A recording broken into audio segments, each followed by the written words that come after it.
Shalom, shalom, bien-aimés, frères et sœurs dans le Seigneur Jésus-Christ. Que la paix de Dieu soit avec vous. Je suis BKM la Sentinelle. Je ne suis pas un prophète. Je suis un avertisseur et je suis un annonciateur. À tous nos chers amis, à tous les internautes, je dis bonsoir et bonjour depuis votre position. Chers frères, chers amis, je voudrais échanger un tout petit peu avec vous. Je ne sais pas si soit c'est moi qui ne comprends pas, ou alors c'est d'autres personnes qui ne comprennent pas. Mais tout compte fait, ce sont des textes qui sont écrits, et c'est écrit dans la Bible, et nous retrouvons ces textes dans la Bible. Ce sont des paroles sorties de la bouche de Jésus-Christ, notre seul et unique véritable vrai Dieu. Le Dieu créateur du ciel et de la terre, manifesté sur terre, parmi nous, à la personne de Jésus-Christ. Il a prononcé des paroles sacrées, des paroles puissantes. Et ces paroles-là ne se discutent pas, c'est-à-dire que c'est ça ou c'est pas ça. Ou alors, on a mal compris, ou alors, on a bien compris. Jésus déclare de sa propre bouche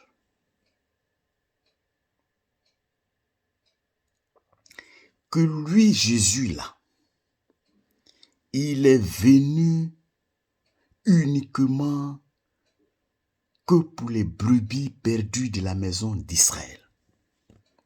À ses disciples, il a bien dit, parce que Jésus, nous disons qu'il est Dieu. Pourquoi? Parce que quand il dit ça, lui, il voit loin, puisqu'il connaît le passé. Il est dans le présent et il parle pour le futur.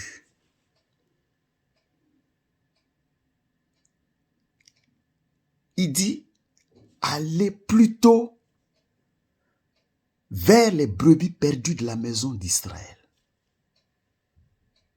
N'allez pas chez les païens. N'allez pas dans les maisons des païens. Et la Bible dit qu'il est venu pour sauver Israël, son peuple. Mais qu'est-ce qu'on n'a pas compris? Qu'est-ce que nous n'avons pas compris? Bien sûr. Mais oui, il est venu pour Israël, il n'est pas venu pour l'humanité entière. Mais il le dit à plusieurs reprises. Je ne prie pas pour le monde, c'est pour eux que je prie. Mais ce sont des choses écrites, ça est là. La parole de Dieu, c'est vie et esprit. Regardez dans ce qu'il dit. Examinons ensemble. Parce que quand notre Seigneur dit une chose, c'est que cette parole a un sens. C'est qu'il y a une signification.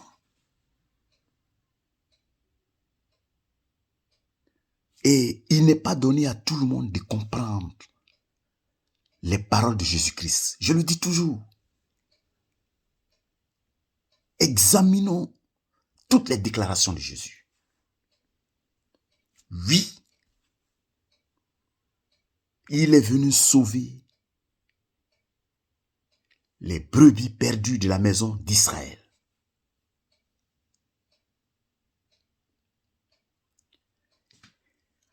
Quand il dit allez-y dans le monde, prêcher la bonne nouvelle, évidemment, c'est dans le but de repêcher les brebis perdues de la maison d'Israël. Pourquoi? Parce que Jésus étant Dieu, il sait que les brebis perdues de la maison d'Israël, c'est-à-dire les Israélites, les enfants d'Abraham, les enfants de Dieu, seront dispersés ou sont déjà même dispersés dans la diaspora. Ils sont dispersés dans la diaspora.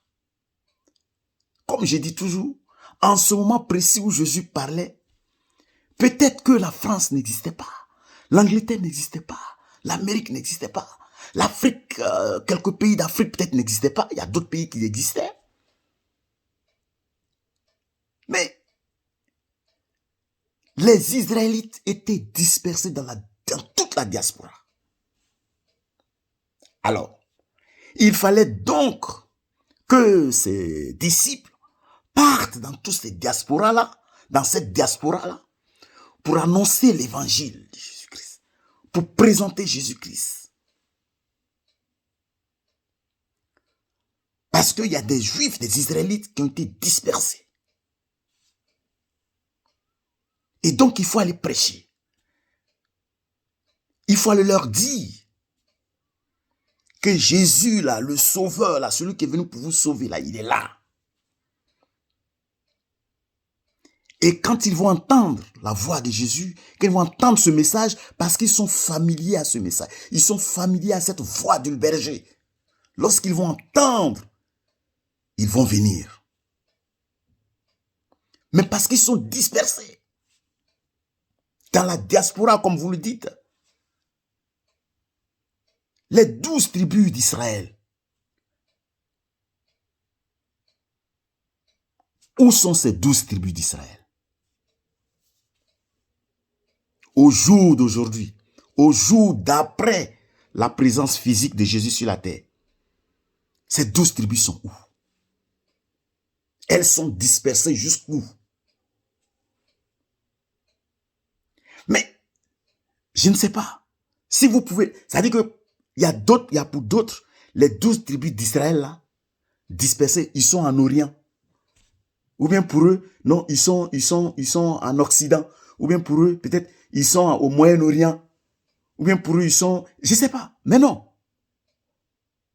Quand la Bible dit qu'ils sont perdus, ils sont dispersés dans la diaspora, toute la diaspora,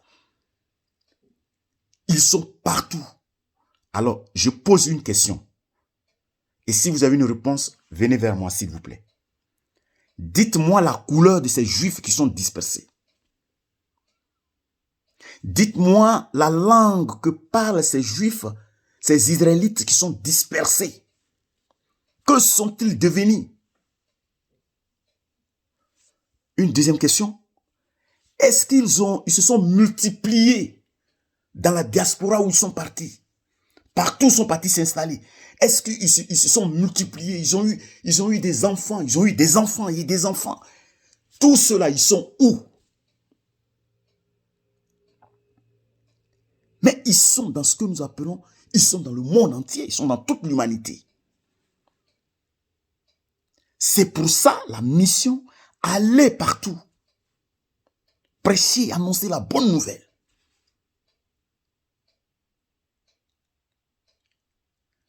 C'est pour sauver les enfants d'Israël. Est-ce que vous savez où ils sont, ces enfants d'Israël?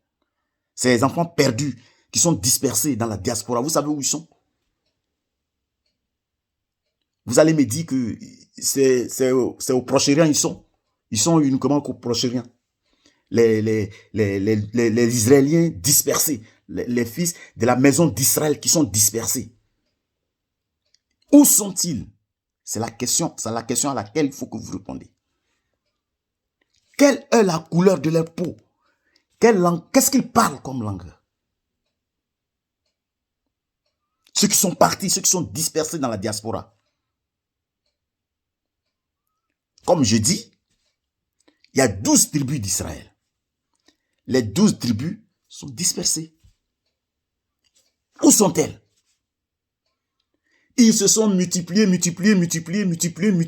depuis le temps que, jusqu'à cette heure.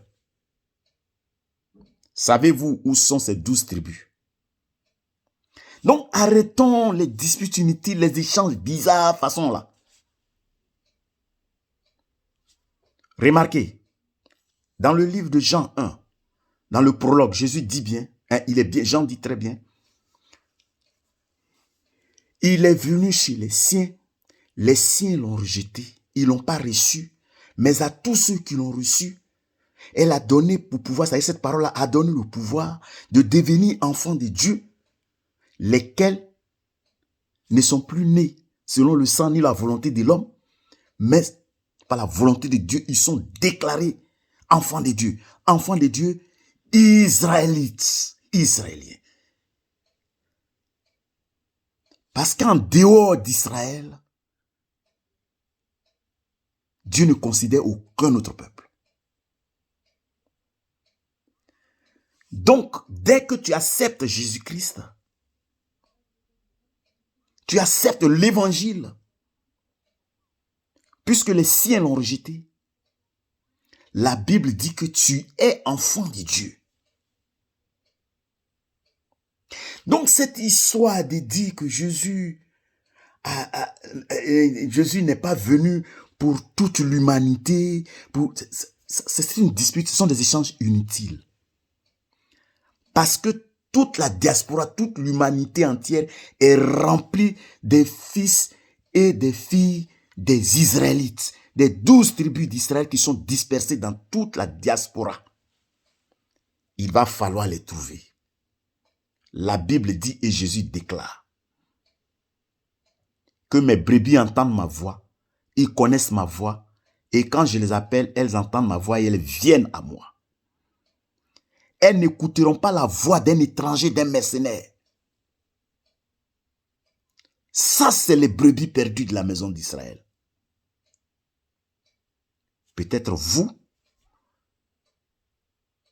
qui avez la peau noire, vous qui avez la peau blanche, vous qui avez la peau jaune, vous qui avez la peau rouge, peut-être que vous êtes l'un des enfants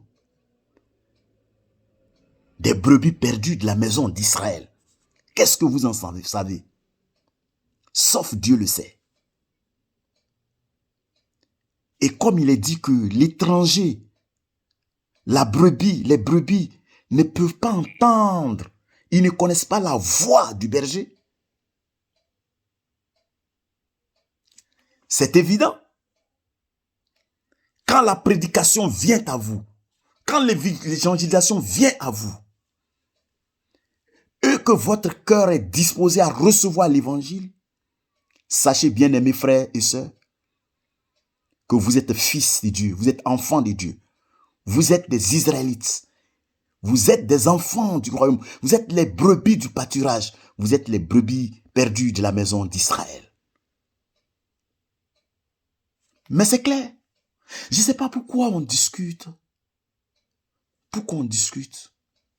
Oui, parce que, regardez, Dieu Tout-Puissant, au commencement, il y avait plusieurs nations, mais il s'est choisi un seul peuple, le peuple hébreu. Et c'est à ceux-là qu'il parle. Et c'est avec eux qu'il a tissé une alliance. Et c'est du milieu d'eux que sortent les prophètes, que sortent tous les messagers qui viennent de la part de Dieu. Il n'y a aucun étranger qui va dire que lui, il est un prophète envoyé de ce Dieu d'Israël. Jamais. Tous les prophètes sortent du milieu d'Israël. Un étranger qui vient vous dire qu'il est prophète envoyé du Dieu d'Israël, c'est un menteur, c'est un trompeur. Usurpateur. C'est un tricheur. Mais la Bible est claire.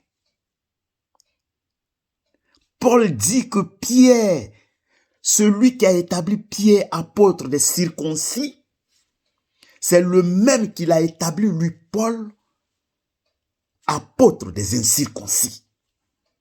Ça veut dire que les incirconcis aussi ont droit à la grâce de Dieu. Ils ont part au royaume de Dieu. Désormais, ils font partie intégrante du peuple de Dieu.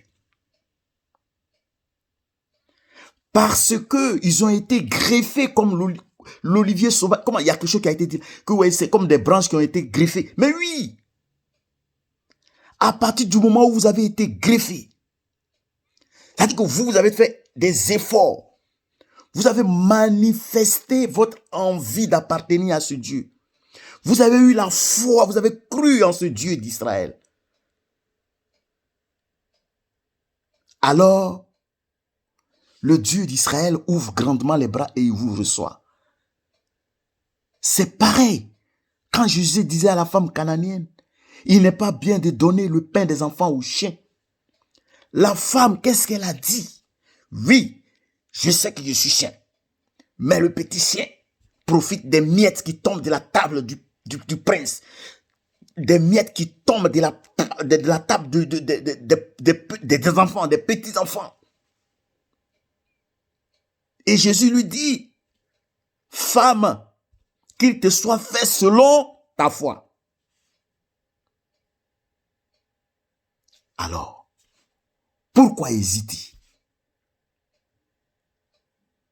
La grâce de Jésus-Christ se présente à tout le monde.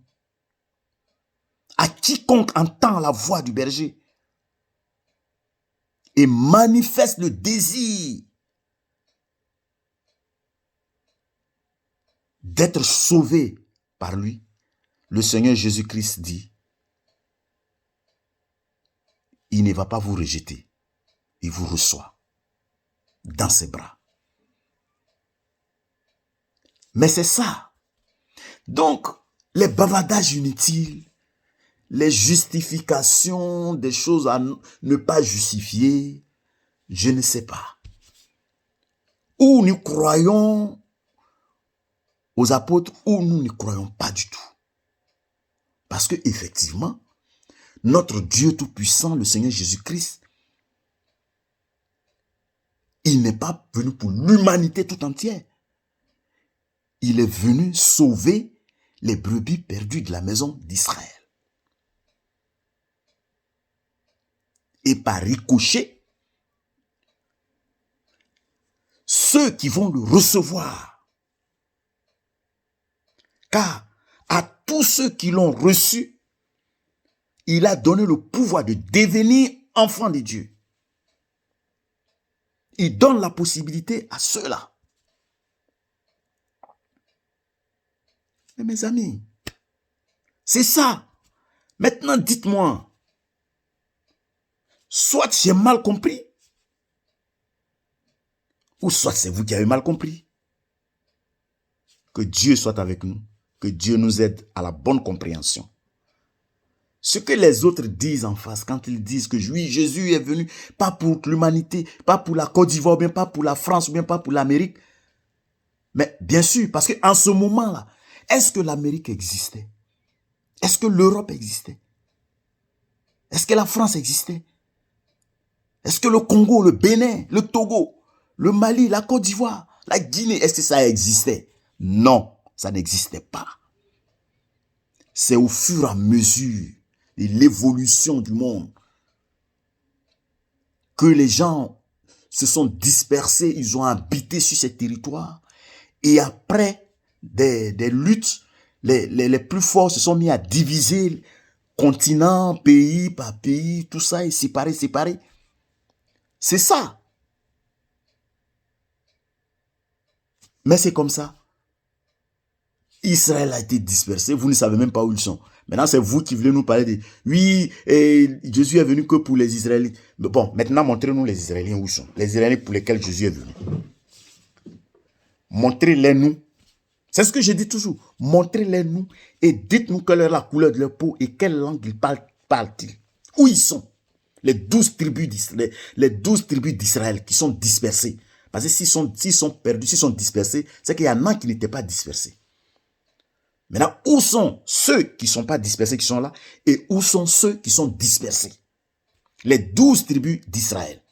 Dites-les, montrez-les nous, et alors nous serons situés. En ce moment, on pourra s'asseoir et discuter. Bien-aimés dans le Seigneur Jésus-Christ, Shalom. C'était BKM. C'était ma part. Que Dieu nous aide pour la bonne compréhension. À la prochaine.